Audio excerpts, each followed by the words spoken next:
But right now, the Canucks are really going against a team that if the Canucks have been on a losing streak, the Canadiens have been on a hot streak right now.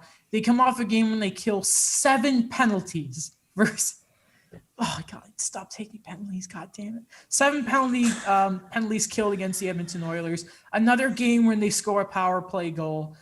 Everything is going right for the Canadiens right now, and I wonder what do the Canucks have to do right now to try and get a win tonight, because it can happen. I mean, Pettersson at any time has not looked right, but he can always snap it back into shape. Same with Quinn Hughes and Brock Besser. Yeah, I mean, oh, sorry, go ahead, Daniel. I thought you were gonna... Oh no, go ahead. Okay, yeah, like they've been, they haven't looked right. I think you're right. Like I think that's the story of the Vancouver Canucks so far, is that they haven't looked right. They did lose pieces. Like I think we forgot about that. Markstrom, Tanev, those two guys were for the last how many years have been. I know Tanev with injuries, but still he's an important part of the team. Obviously Toffoli for the back half of last year in that playoff run, now in Montreal. Like they're struggling here. Like, yeah, you're right. Pettersson's gonna step up eventually, right? Like this isn't, it's not like he's a bust. It's not like he just went away. Like, remember, I don't know if it's this season or next season. The guy's gonna get paid, right? So the guy, if he knows this, that's not, he knows what's about to come. He is up, actually. If I can find his name, he is an RFA at the end of this season. Oh, fun times. At the same time, yes, as our good friend, Quentin Hughes. Fun times for them. Daniel. Yeah, what I kind of felt too was that loss of synergy they had.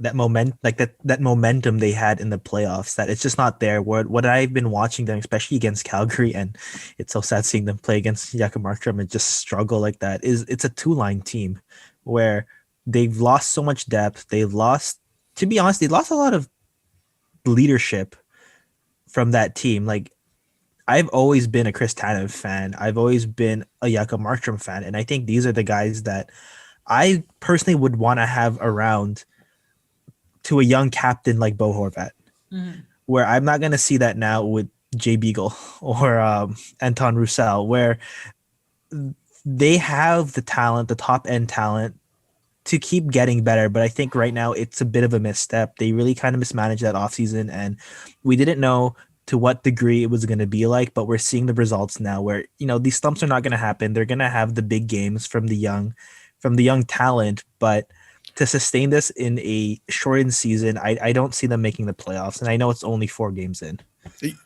Just to speak on something, they're missing JT Miller. He hasn't played, which shows how important to the team he is. Mm-hmm.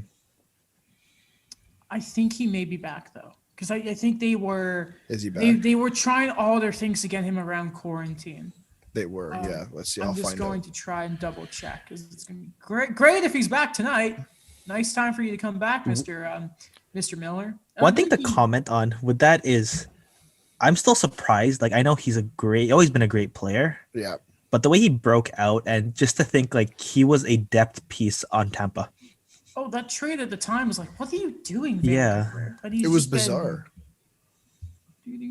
I remember at the time, I think I criticized them for making that trade, because the year before, I think Pettersson had just had a breakout season, obviously. Mm-hmm. Quinn Hughes had played the last, I think, few games for the team. But other than that, like, Markstrom was still good, but it's like there wasn't much there. JT Miller, by the way, he came back last game, had an assist in it, even rating, but then, like, talking about him, by the way, how many points do you guys think he had last year? I didn't know he was this good last season. 71. He was almost a point per game. Daniel says 71. What do you say, Alex? I'll say 65. In 69 games played, he had 72 points. Wow. I did not know he was above point per game. 27 God. goals. What happened there? Playing with Pedersen probably helped, Holy. doesn't it, lads? Yeah. No, hey, maybe another game in, because obviously that would have been his first game. Like, Right. a few of these guys they're going to be, he's still sort of shaking off the rust. And maybe he'll help Pedersen sort of wake up. The other side of this matchup, though, is the Montreal Canadiens. They're rolling. Congratulations to Alexander Romanov. His agent apparently has come out and said it's Romanov, not Romanov. God damn it! But congratulations, Romanov? Alexander Romanov. Yaroslav Askarov. Yeah, Listen, I'll tell you why. Yeah, I've been saying all the names wrong. I'll tell you why I've been pronouncing it Romanov, because in history class, yes, when we learned about the Russian Empire, Romanov, there must be a relation. I'm just saying. Maybe. Probably not, but maybe. Listen, never know. Everyone was calling him Romanov, and no one pointed it out till now. Romanov. I think in my HFR I called him Romanov and Romanov. So this is gonna be one of those things we're gonna have to practice. We're gonna have to think about during our voice preliminary practices. Yes. Romanov. Exactly. Though the Canadians, I mean, I compared them to this matchup was going to be a lot like the one against the Oilers. They are the deeper team here. And I mean, they're flying high. The one criticism you can really have is towards the end of the games that they're leading, they need to have their foot on the gas a bit more, because there's been back-to-back games now where they've kind of screwed the shutout for their goalie. Like Petrie making a pretty silly pass, Druin turns it over on the power play.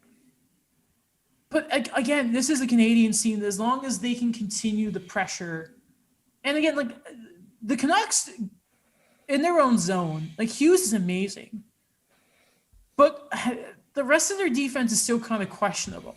And if you can sort of put the pressure on their zone and get lots of shots away, which we know is Montreal's game, they have a very strong chance of pulling out a W tonight.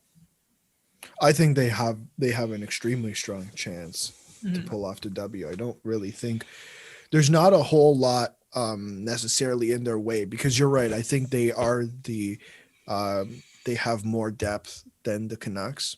Obviously we saw they had some struggles in terms of contracts, and Vancouver may have some undesirable contracts at the bottom of their lineup. No names to be named. But I think if Montreal can use that depth to their advantage, I really think that's what's going to take them over the edge. I agree. Like the amount of depth Montreal has, and I think we've talked about it, like they come after wave on you, and that's going to hurt Vancouver when they don't have their top two lines going. I know they have Jake Virtanen right now listed on the third line, but he just is a guy too that is coming in cold this year, that, sometimes to see that effectiveness that he has on the team, it takes a bit of time, and it's just not there for them. I think Vancouver's going to really struggle when they have to start thinking about rolling out number 3 and number 4. In terms of their defense, what I've said before, the word is like synergy, that they just don't have it. I think Travis Hamonic is still adjusting, because this guy, like, I always forget, he didn't play for a really long time. He opted out of the playoffs, did he not? Yeah. Yes, he did. That he's a guy that he's expected to, hypothetically take on Chris Tanem's minutes, but that's going to be another thing where the depth wasn't really there anyways, and it's just going to affect them. Or I'm just slightly concerned about it, but Oli Olievi, where I don't know, it's just not there for me right now. And when I think about that team, it's just, a lot of promise, but given what Montreal has, where they're a team where, they've had that narrative before in terms of what is the promise, what are we going to have, I think the stability is just going to get them over the edge, that the wave after wave. Attack the right side. Attack the right side of their defense for me. Like Tyler Myers, I don't know how many Canadians are slower than Tyler Myers, but I don't think it's a lot.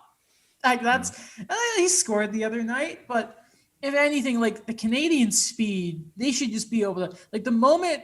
Like Nate Schmidt is, I know he's a great skater, but in his own net, I'm sorry, in his own end of the ice, he's not as good as a guy like Tanev either. So listen, but and we're not totally counting out the Canucks here because again, No. Elias Pettersson, there was a reason people were talking about him winning the MVP this year. People saying he's better than McDavid. Calm Okay, down. Shut up. not Calm yet. down. He's not Nathan McKinnon. He's not in that conversation. Do you see what McKinnon said about Danault earlier? I Yeah. did see. I think Yeah, did someone retweet it on the account? It or was no? not me. So wait, which one of you? It was not me. What? I barely use the show account. I know. Every time I do, because Mike calls me out because he realizes it's me. But it was, I don't know which one of you did it, but it was the thing of the Danault from Chicago trade for Montreal and how I bring it up every episode. That wasn't Yeah. me. I haven't been tweeting sometime. It must be Alex. That was not me. It was obviously Daniel. Hold on, let me find the exact quote up here because you're damn right I'm going to bring this up. You know I am. Okay, so this is why you talking to me about Matt. I don't care about Matt Calvert. Where is this quote? Why can't I find it now? Nathan McKinnon. All right, here we go. We're gonna find it. Find it. Nathan McKinnon. He's probably okay. You two debate quickly. Who's better, McKinnon or Crosby, right now in their career? At the moment, Yes. Nathan McKinnon. Daniel. Yeah, it's my heart says Crosby, but my approach to the game says Nathan McKinnon right now. I think you never count out Crosby. I think what we're arguing about here is okay, who's the second and third best player in the game right now? Yeah, I think, in my opinion, that's what I'm arguing. I It's don't know gonna if go- you guys have Crosby that high. it's gonna come down to hockey card collection, I think, to decide this. Nathan, this is from the tweet itself came from, I don't know who this guy is, but I just he's a Habs YouTuber. I recognize him. So Nathan McKinnon, and I love the way he phrases this. Arguably the best player in the NHL when asked who is a pain in the ass to play against, quote, Danault, such a good centerman. It's hard to get space on him. I don't know if he's in Selke talks, but he should be. Hopefully he wins one. Good versus everyone, not just me. Okay, so apparently this was asked on Spitting Chicklets and Biznat, everyone calls him Biznasty, was the one who asked the question. So I guess Habs fans heard that and thought, let's go, let's regurgitate this. Another reason they should try and re-sign him. The cap hit won't be as big because no one has any money. Try and do it. The Alsner buyout will be much less. Oh, They please. have the money. They have the technology. Yeah, but I'm not gonna. How long? Oh, By the way, sorry, wait, you cut out. You froze for a bit, Adam. Rose. oh, So just sorry, repeat my what you said internet again. connection is unstable. Apparently, Uh-huh. we'll see what happens with Dubois before they get to. But he's just so Don't trade Nick Suzuki. If Kekalainen's like if the moment he's done saying Nick, you hang up the phone. Yeah, well, He has we been all know. so good. We all know that's starting. Like that's what Kekalainen's going to start with. Like there's no other. Yeah. There's no other question. Ryan Paling. He wouldn't be doing his Yes. job properly. You should do Paling absolutely 1-for-1. I would do that. Paul Byron to match up the cap. I don't know. Yeah, I don't know. Well, no, you give us the Dubinsky stuff, and then they figure it out, and it'll be good. Mhm.